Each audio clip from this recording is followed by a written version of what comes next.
साई सचरित्र अध्याय 10, जिसका पठन मैं तपन आप सबके लिए करने जा रहा हूं। श्री साईं बाबा का रहन सहन, शयन पटिया, शिरडी में निवास, उनके उपदेश, उनकी विलयशीलता, नानावली, सुगम पथ। प्रारंभ। श्री साईं बाबा का सदा ही प्रेम पूर्वक स्मरण करो, क्योंकि वे सदैव दूसरों के कल्याणार्थ तत्पर तथा आत्मलीन रहते थे। उनका स्मरण करना ही जीवन और मृत्यु की पहली हल करना है। साधनाओं में यह अति श्रेष्ठ तथा सरल साधना है, क्योंकि इसमें कोई द्रव्य व्यय नहीं होता। केवल मामूली परिश्रम से ही भविष्य नितांत फलदायक होता है। जब तक इंद्रिया बलिष्ठ है, क्षण क्षण इस साधना को आचरण में लाना चाहिए। केवल गुरु ही ईश्वर है। हमें उनके ही पवित्र चरण कमलों में श्रद्धा रखनी चाहिए। वे तो हर इंसान के भाग्य विधाता और प्रेममय प्रभु है। जो अनन्य भाव से उनकी सेवा करेंगे, वे भवसागर से निश्चय ही मुक्ति को प्राप्त होंगे। न्याय अथवा मीमांसा या दर्शन शास्त्र पढ़ने की भी कोई आवश्यकता नहीं है।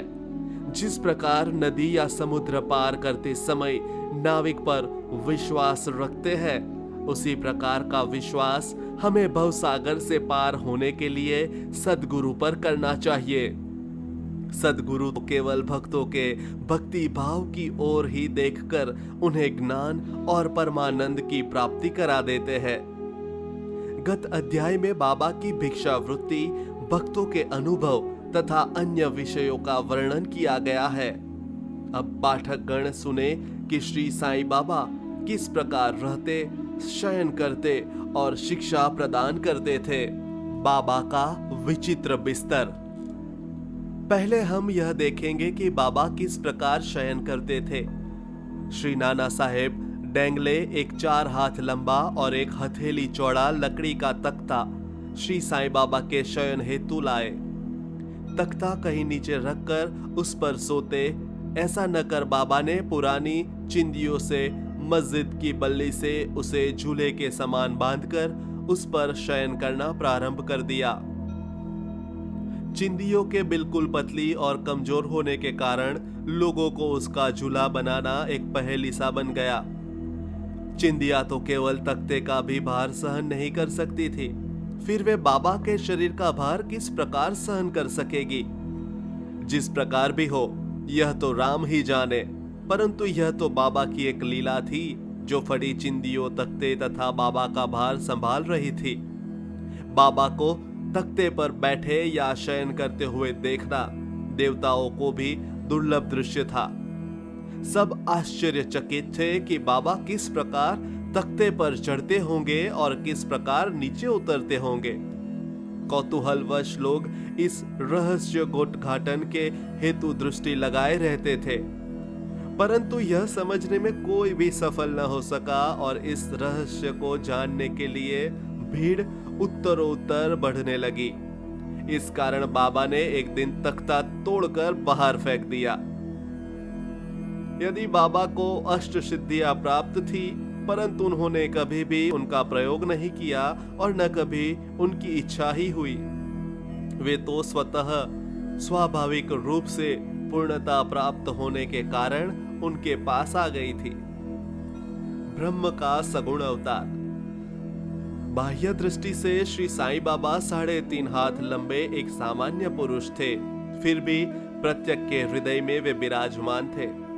अंदर से वे आसक्ति रहित और स्थिर थे, परंतु बाहर से जन कल्याण के लिए सदैव चिंतित रहते थे। अंदर वे संपूर्ण रूप से निस्वार्थ थे।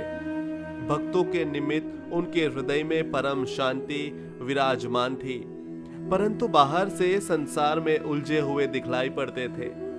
वे कभी प्रेम दृष्टि से देखते तो कभी पत्थर मारते, कभी गालियां देते और कभी हृदय से लगाते थे। वे गंभीर, शांत और सहनशील थे। वे सदा दृढ़ और आत्मलीन रहते थे और अपने भक्तों का सदैव उचित ध्यान रखते थे। वे सदा एक आसन पर ही विराजमान थे। वे कभी यात्रा को नहीं निकले। उनका दंड एक छोटी सी लकड़ी थी जिसे वे सदैव पास संभाल कर रखते थे। विचार शून्य होने के कारण वे शांत थे। उन्होंने कंचन और कीर्ति की कभी चिंता नहीं की तथा सदा ही भिक्षावृत्ति द्वारा निर्वाह करते रहे। उनका जीवन ही इस प्रकार का था। अल्लाह मालिक सदैव उनके होठों पर रहता था। उनका भक्तों पर विशेष और अटूट प्रेम था। वे आत्मज्ञान की खान और परम दिव्य स्वरूप थे। श्री साईं बाबा का दिव्य स्वरूप इस तरह का था। एक अपरिमित, अनंत, सत्य और अपरिवर्तनशील सिद्धांत जिसके अंतर्गत यह सारा विश्व है, श्री साईं बाबा में आविर्भूत हुआ था। यह अमूल्य निधि केवल सत्वगुण संपन्न और भाग्यशाली भक्तों को ही प्राप्त हुई, जिन्होंने श्री साईं बाबा को केवल मनुष्य या सामान्य पुरुष समझा या समझते हैं। वे यथार्थ में अभागे थे या है। श्री साईं बाबा के माता पिता तथा उनकी जन्म तिथि का ठीक ठीक पता किसी को भी नहीं है, तो भी उनके शिरडी में निवास के द्वारा इसका अनुमान लगाया जा सकता है। जब पहले पहल बाबा शिरडी में आए थे तो उस समय उनकी आयु केवल 16 वर्ष की थी। वे शिरडी में 3 वर्ष तक रहने के बाद फिर कुछ समय के लिए अंतर्ध्यान हो गए। कुछ काल के उपरांत वे औरंगाबाद के समीप निजाम स्टेट में प्रकट हुए और चांद पाटिल की बारात के साथ पुनः शिरडी पधारे। उस समय उनकी आयु 20 वर्ष की थी। उन्होंने लगातार 60 वर्षों तक शिरडी में निवास किया और सन 1918 में महासमाधि ग्रहण की। इन तथ्यों के आधार पर हम कह सकते हैं कि उनकी जन्म तिथि सन 1838 के लगभग थी। बाबा का ध्येय और उपदेश। 17वीं शताब्दी में संत रामदास प्रकट हुए और उन्होंने यवनों से गायों और ब्राह्मणों की रक्षा करने का कार्य सफलतापूर्वक किया। परंतु 2 शताब्दियों के व्यतीत हो जाने के बाद हिंदू और मुसलमानों में वैमनस्य बढ़ गया और इसे दूर करने के लिए श्री साईं बाबा प्रकट हुए। उनका सभी के लिए यही उपदेश था कि राम जो हिंदुओं के भगवान है और रहीम जो मुसलमानों का खुदा है, वो दोनों एक ही है और उनमें किंचित मात्र भी भेद नहीं है। फिर तुम उनके अनुयायी क्यों पृथक पृथक रहकर परस्पर झगड़ते हो? अज्ञानी बालकों, दोनों जातियों एकता का ध्येय प्राप्त करो। कलह और विवाद व्यर्थ है, इसलिए न झगड़ो और न परस्पर प्राण घातक ही बनो। सदैव अपने हित तथा कल्याण का विचार करो। श्री हरि तुम्हारी रक्षा अवश्य करेंगे। योग, वैराग्य, तप, ज्ञान आदि ईश्वर के समीप पहुंचने के मार्ग है। तुम्हारी कोई कितनी ही निंदा क्यों न करे, तुम उसका प्रतिकार न करो। यदि कोई शुभ कर्म करने की इच्छा है तो सदैव दूसरों की भलाई करो। संक्षेप में यही श्री साईं बाबा का उपदेश है कि उपयुक्त कथानुसार आचरण करने से भौतिक तथा आध्यात्मिक दोनों ही क्षेत्रों में तुम्हारी प्रगति होगी। सच्चिदानंद सद्गुरु श्री साईनाथ महाराज। गुरु तो अनेक है। कुछ गुरु ऐसे हैं जो द्वार द्वार हाथ में वीणा और करताल लिए अपनी धार्मिकता का प्रदर्शन करते फिरते हैं। वे शिष्यों के कानों में मंत्र फूंकते और उनकी संपत्ति का शोषण करते हैं। वे ईश्वर भक्ति तथा धार्मिकता का केवल ढोंग ही रचते हैं। वे वस्तुतः अपवित्र और अधार्मिक होते हैं। श्री साईं बाबा ने धार्मिक निष्ठा प्रदर्शित करने का विचार भी कभी मन में नहीं किया। दैहिक बुद्धि उन्हें किंचित मात्र भी छू न गई थी, परंतु उनमें भक्तों के लिए असीम प्रेम था। गुरु 2 प्रकार के होते हैं, एक नियत और दूसरा अनियत। अनियत गुरु के आदेशों से अपने में उत्तम गुणों का विकास होता तथा चित्त की शुद्धि होकर विवेक की वृद्धि होती है। वे भक्ति पथ पर लगा देते हैं, परंतु नियत गुरु की संगति मात्र से द्वैत बुद्धि का ध्वंस शीघ्र हो जाता है। गुरु और भी अनेक प्रकार के होते हैं जो भिन्न भिन्न प्रकार की सांसारिक शिक्षाएं प्रदान करते हैं। यथार्थ में जो हमें आत्मस्थित बनाकर इस भवसागर से पार उतार दे, वही सद्गुरु है। श्री साईं बाबा उसी कोटि के सद्गुरु थे। उनकी महानता अवर्णनीय है। जो भक्त बाबा के दर्शनार्थ आते, उनके प्रश्न करने के पूर्व ही बाबा उनके समस्त जीवन की त्रिकालिक घटनाओं का पूरा पूरा विवरण कह देते थे। वे कभी संशयग्रस्त नहीं हुए। देहधारी होकर भी उन्हें देह की किंचित मात्र आसक्ति न थी। देह तो उनके लिए केवल एक आवरण मात्र था। यथार्थ में तो वे नित्य मुक्त थे। वे शिरडीवासी धन्य है जिन्होंने श्री साईं बाबा की ईश्वर रूप में उपासना की। सोते जागते, खाते पीते, बाड़े या खेत तथा घर में अन्य कार्य करते हुए भी वे लोग सदैव उनका स्मरण तथा गुणगान करते थे। साईं बाबा को ईश्वर मानते थे। शिरडी की नारियों के प्रेम की माधुरी का तो कहना ही क्या है। वे बिल्कुल भोली भाली थी। उनका पवित्र प्रेम उन्हें ग्रामीण भाषा में भजन रचने की सदैव प्रेरणा देता रहता था। वे शिक्षित न थी, तो भी उनके सरल भजनों में वास्तविक काव्य की झलक थी। यह कोई विद्वता न थी, वरन उनका सच्चा प्रेम ही इस प्रकार की कविता का प्रेरक था। कविता तो सच्चे प्रेम का प्रकट स्वरूप ही है, जिसमें चतुर श्रोतागण ही यथार्थ दर्शन या रसिकता का अनुभव करते हैं। बाबा की विनयशीलता। ऐसा कहते हैं कि भगवान में 6 प्रकार के विशेष गुण होते हैं, यथा 1 कीर्ति, दूसरा श्री, तीसरा वैराग्य, चौथा ज्ञान, 5वां ऐश्वर्य और 6ठा उदारता। श्री साईं बाबा में भी ये सब गुण विद्यमान थे। उन्होंने भक्तों की इच्छा पूर्ति के निमित्त ही सगुण अवतार धारण किया था। उनकी कृपा, दया बड़ी ही विचित्र थी। भक्तों के हेतु वे अपने श्रीमुख से ऐसे वचन कहते जिसका वर्णन करने का सरस्वती भी साहस न कर सकती। उनमें से यहाँ पर एक रोचक नमूना दिया जाता है। बाबा अति विनम्रता से इस प्रकार बोलते, दासानुदास, मैं तुम्हारा ऋणी हूं। कैसी विनम्रता है।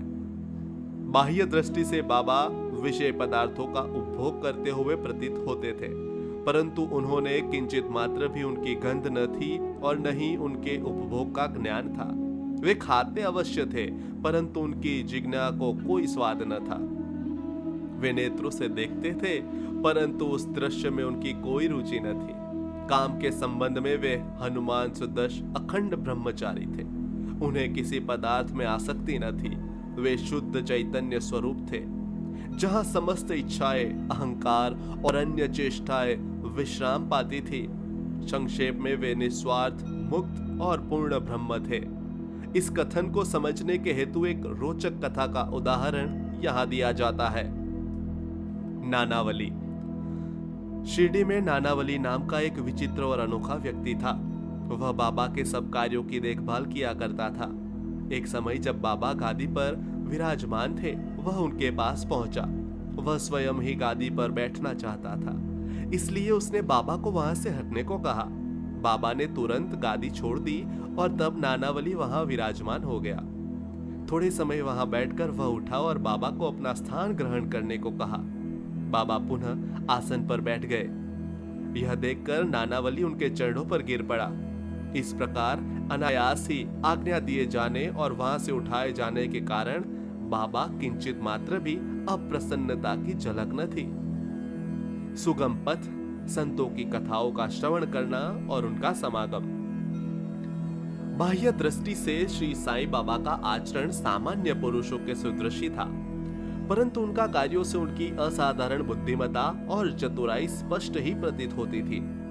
उनके समस्त कर्मों भक्तों की भलाई के निमित्त ही होते थे। उन्होंने कभी भी अपने भक्तों को किसी आसन या प्राणायाम के नियमों अथवा किसी उपासना का आदेश कभी नहीं दिया और न उनके कानों में कोई मंत्र ही फूका।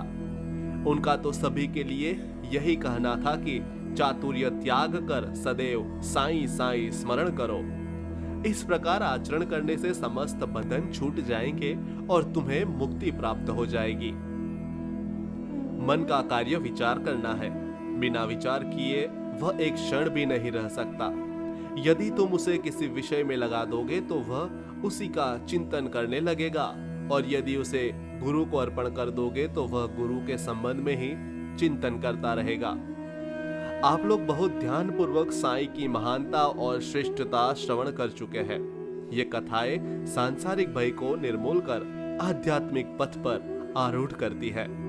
इसलिए इन कथाओं का हमेशा श्रवण और मनन करो तथा आचरण में भी लाओ। सांसारिक कार्यों में लगे रहने पर भी अपना चित्त साईं और उनकी कथाओं में लगाए रहो, तब तो यह निश्चित है कि वे कृपा अवश्य करेंगे। यह मार्ग अति सरल होने पर भी क्या कारण है कि सब कोई इसका अवलंबन नहीं करते? कारण केवल यह है कि इस कृपा के अभाववश लोगों में संत कथाएं श्रवण करने की रुचि उत्पन्न नहीं होती। ईश्वर की कृपा से ही प्रत्येक कार्य सुचारू एवं सुंदर ढंग से चलता है। संतों की कथा का श्रवण ही संत समागम सदृश है। संत सानिध्य का महत्व अति महान है।